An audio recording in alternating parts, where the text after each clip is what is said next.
मी विजयकुमार वासुदेव अंकम भारतीय स्टेट बँकेत जून 2025 मध्ये फाटलेल्या नोटा रिझर्व्ह बँकेच्या नियमानुसार भरणा करण्यासाठी गेले असता भारतीय स्टेट बँकेचे मार्केट यार्ड शाखेचे जुना बरोमन नाका येथील अधिकारी शाखा व्यवस्थापकाने मला 4 तास ताटकळत ठेवत माझे काम उशिरा केले होते.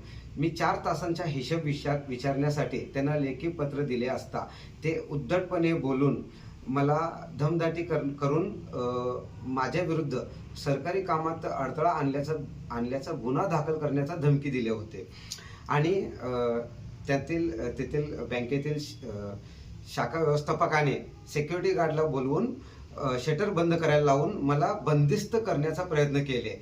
या विरुद्ध मी 112 क्रमांक डायल करून पोलिसांची मदत घेण्यासाठी फोन केले असता पोलीस आल्यानंतर पोलिसांनी सुद्धा माझा तक्रार ऐकून न घेता फक्त शाखा व्यवस्थापक पैसावाला असल्याचं पाहून त्यांचंच तक्रार घेतले.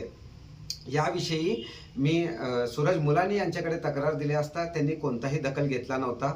सूरज मुलानी साहेबांनी दखल घेतला नसल्याने मी विभाग 1 कार्यालय जोडबाई पेठ पोलीस स्टेशन येथे तक्रार दिली असता पोमन साहेबांनी सुद्धा यावर काहीच कारवाई केली नाही. किडनॅपिंग सारख्या गंभीर गुन्हा असताना पोमन साहेबांनी सहाय्यक पोलीस आयुक्त साहेबांनी दखल न घेणे हे संशयास्पद होता.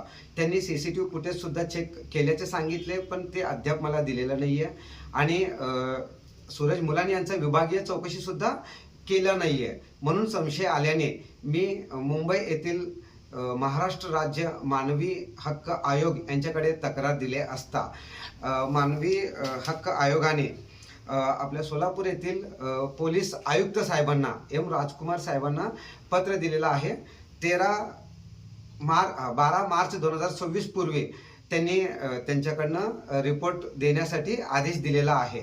म्हणजे सामान्य नागरिक जर योग्य ठिकाणी तक्रार दाखल केल्यास त्यावर कारवाई होऊन न्याय मिळण्याची शक्यता आम्हाला वाटत आहे.